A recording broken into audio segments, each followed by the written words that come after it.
My name is Andrew John Cironyola. I'm from 1MEC College of Engineering, and I'm going to do a reflection for the youth's role in nation building in the style of my favorite show, Doctor Who 2005, specifically Season 3, Episode 10, titled Blink. Context here.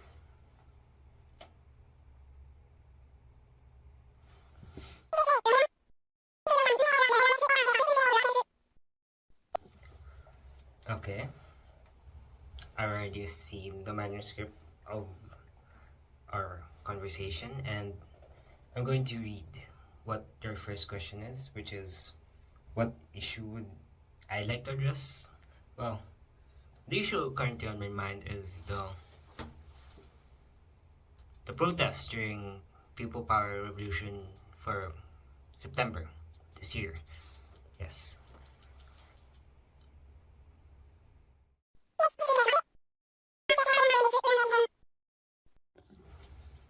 I see. Your next question is, why does this matter to me personally? Well, since it incriminated anarchy that I stand for. Chill. Let me speak. And it taints its ideals proposed by anarchy, which is primarily order without rulers. The rioters claim that what they're doing is anarchy, and that it is what anarchy stands for, the destruction of private property. No, that's not what it is. That's why it strays very much away from the philosophy of anarchy, which is, since there was no order to the riots, it's just chaos.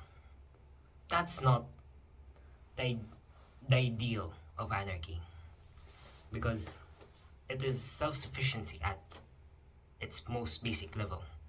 We don't need any higher governance to regulate ourselves. It is the most basic of needs. It's self-governance. But still, there's order. Anyway, what's your next question?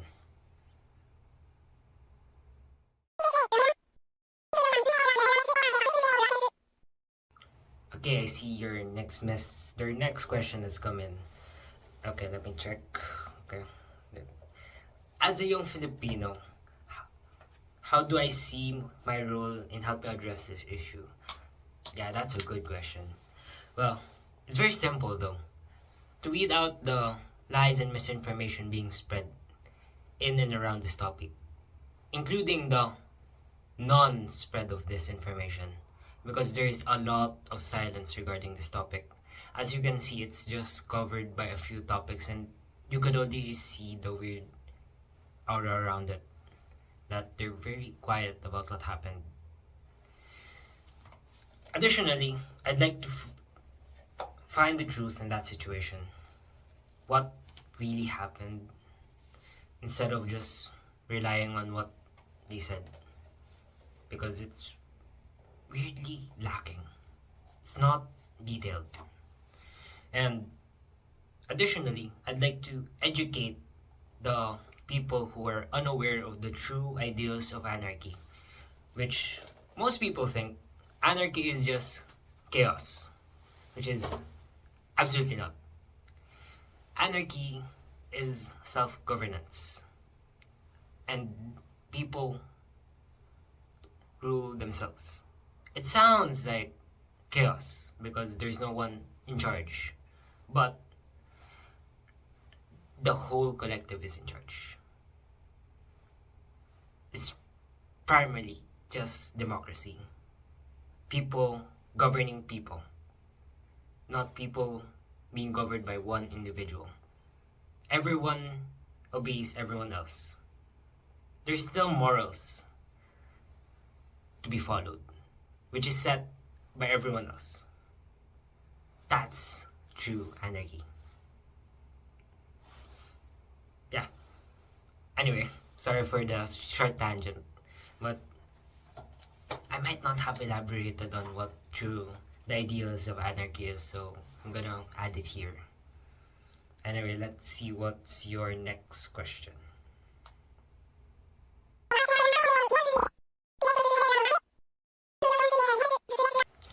Okay, I see. You want me to connect it to core Catholic teachings or some other thing? I'd rather do the Catholic teachings, okay? So, I'm gonna pick one, okay? The recto protest, if you can call it that, violates one of the core Catholic teachings, which is to achieve peace by justice, dialogue, and nonviolence, which is obviously violated by the rioters because they first didn't choose peace. Second, there was no dialogue there. And third, they're very violent. Just look at the poor stop sign. Is that peaceful? No. That's why I believe that's one of the things that the issue violates very much and should be focused on, because anarchy does not need that violence. You don't need to do a lot of that violence. I would like to elaborate further because I saw your other question and I think my example would fit better there. But I think that anarchy doesn't necessarily require the greatest violence to thrive. Yes, to thrive. That's the word I'm searching for. And that I believe that anarchy is something that could be peaceful, something that could be achieved through conversation, dialogue, change, which I would like to talk about with your next question that just came in. Yeah.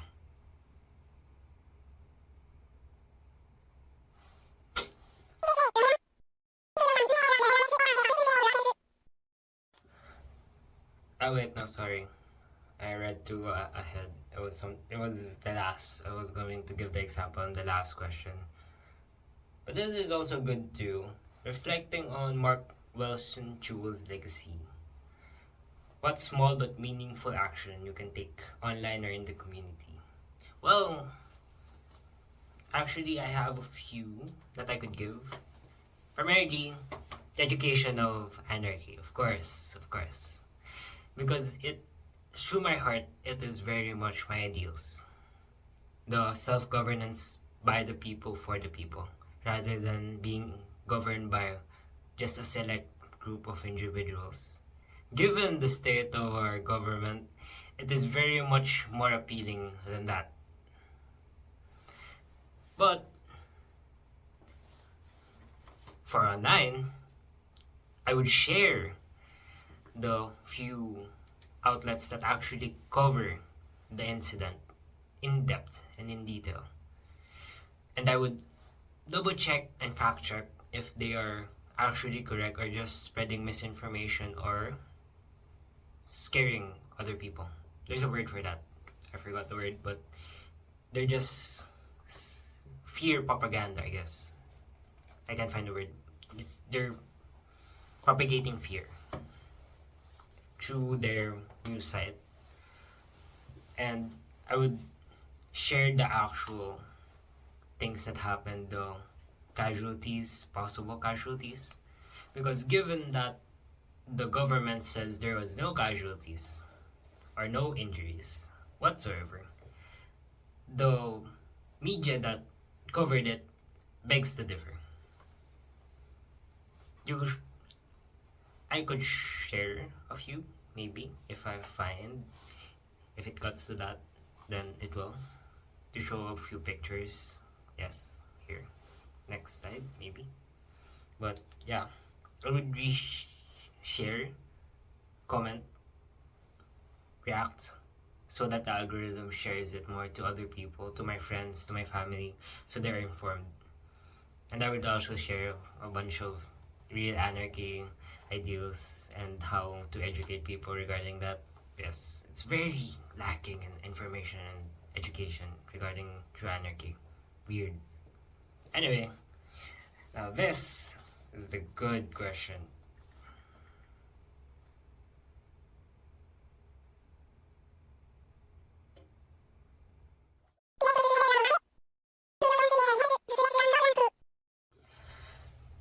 Okay, we're getting somewhere. Okay, now this is the question I've wanted to tell my example. Because here, let me read you the question again because you might have forgotten. I don't know. What good citizenship values, based on the preamble of the 1987 Constitution, should guide your response to this issue? Now, a good citizenship value that I would like to be my guide through this issue is the point of freedom and responsibility. Given that the example I like to give is one similar to these riots, but completely miss. Wait, no. Ours completely missed the mark. Yes. This incident misses what my example did right. You might have an idea of what this example is if you have been a bit open to the international news that recently Nepal had riots as well. Protests against corrupt individuals. Individuals who use this absolute power to do whatever they want. They want to increase their salaries because they want to. They do it. It's fun. It's great. They, I don't know, be corrupt for a few years, use their power as a president for a few decades. It's fine with them. Lastly, this is where it tipped over. Did you wanted to ban social media, all social media sites, which is just complete media blackout. And the people had enough of all these shenanigans. And they started to riot. However, they were peaceful at first. Yes, like us. And then the police fought back. And they killed quite a few individuals. Some college students, some just delivery workers. That's what tipped them over. That's why they burned the president's house. They burned the parliament building, which made the officials that were staying currently in these three evacuate. These two, they evacuated. However, the following day, they cleaned all that mess up. All the mess in the streets, all the trash, the litter that they caused, all the graffiti that they could have wrote or written across the walls. They cleaned it up. They cleaned every single place that they destroyed. The gates that they broke down, the plants that they destroyed, replanted. That's what true anarchy is. Because the officials were just using those buildings. They still belong to us, the people. And if they don't clean it, the officials would just use it against them and would just make it a hard time to be a citizen in their country. Now, let me go back to the issue I'm talking right now. The Recto riots. Now, look at what our fellow countrymen did.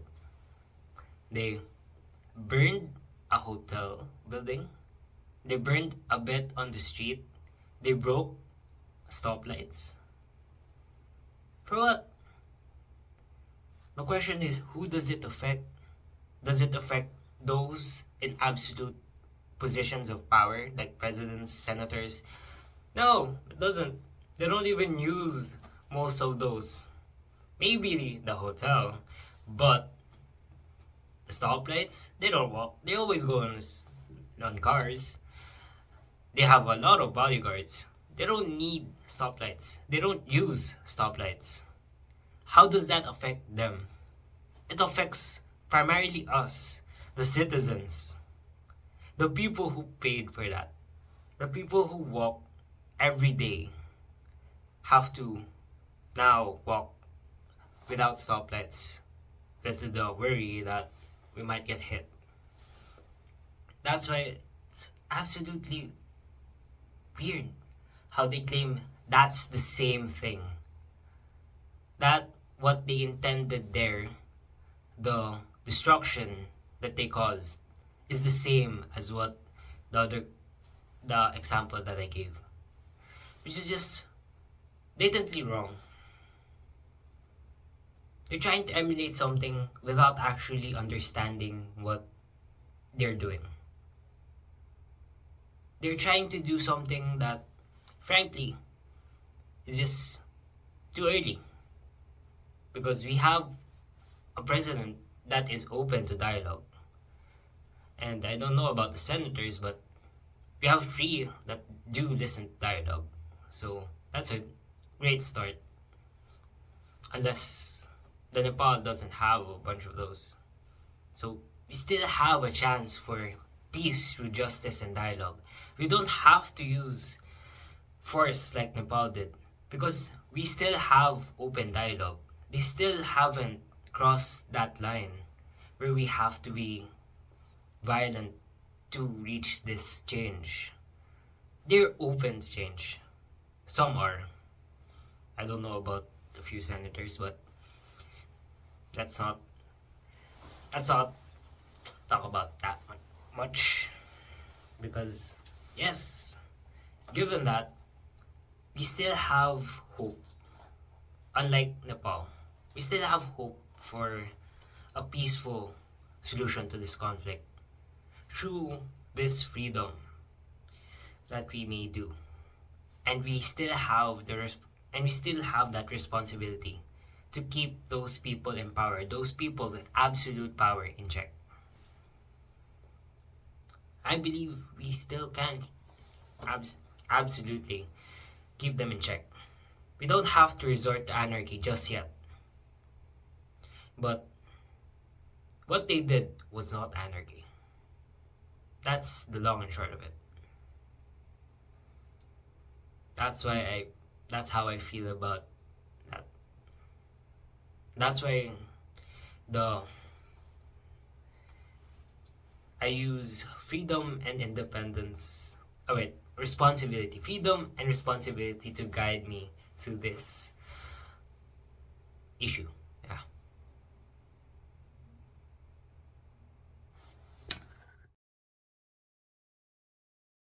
Anyway, thank you for talking with me. I'm sorry for a bit ranting about the anarchy stuff and keeping on looping with that. But that's how I really feel. That, long and short of it, what happened in the Recto incident was not anarchy. They might claim it was, but it wasn't. It was just chaos. Plain and simple. That's it. Thank you for listening, and I hope. I just hope. I hope change happens. If not, well, so could do what Nepal did, but just more focused instead of what they did in Recto. Thank you. Thank you for listening. And remember to drink.